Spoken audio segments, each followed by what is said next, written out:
ఆంధ్రప్రదేశ్లో కూటమి సర్కార్ అధికారంలోకి వచ్చి ఏడాదిన్నర కావస్తున్నా పాలనలో ఇంకా దోకుడు కనిపించడం లేదనే చర్చ జరుగుతోంది. అదే సమయంలో ప్రభుత్వ ఉద్యోగుల నుంచి కూడా ఆశించినంత సహకారం లభించడం లేదనే విమర్శలు వినిపిస్తున్నాయి. ఈ నేపథ్యంలో ముఖ్యమంత్రి చంద్రబాబు నాయుడు విజయనగరం జిల్లాలో జరిగిన పెన్షన్ల పంపిణీ కార్యక్రమంలో పాల్గొన్నారు. ఈ సందర్భంగా ఆయన ఉద్యోగులకు తీవ్ర హెచ్చరికలు చేస్తూనే ఉత్తరాంధ్ర అభివృద్ధిపై కీలక ప్రకటనలు చేశారు.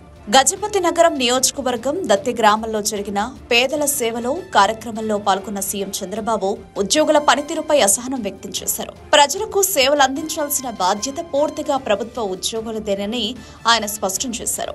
బాగా పనిచేయకపోతే గతంలో తిట్టేవాడిని, ఇప్పుడు ప్రజల ముందు నిలబడతాను అని తీవ్ర హెచ్చరికలు చేశారు. అలాగే రాష్ట్రంలో శాంతి భద్రతల సమస్య సృష్టించే ప్రయత్నం చేస్తే కబడ్దారని హెచ్చరించారు. లంచాలు లేకుండా ప్రజలకు సుపరిపాలన అందించే బాధ్యత కూటమి ప్రభుత్వం తీసుకున్నట్లు ఆయన వెల్లడించారు.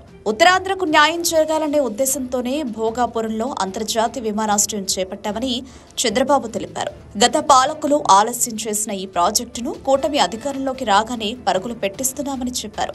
భోగాపురం విమానాశ్రయాన్ని 2026 ఆగస్టుకు ప్రారంభిస్తామని సీఎం స్పష్టం చేశారు. ఈ ప్రాంతానికి పెద్ద ఎత్తున పరిశ్రమలు వస్తాయని, ప్రతి నియోజకవర్గంలో పారిశ్రామిక పార్కులు ఏర్పాటు చేస్తున్నామని తెలిపారు.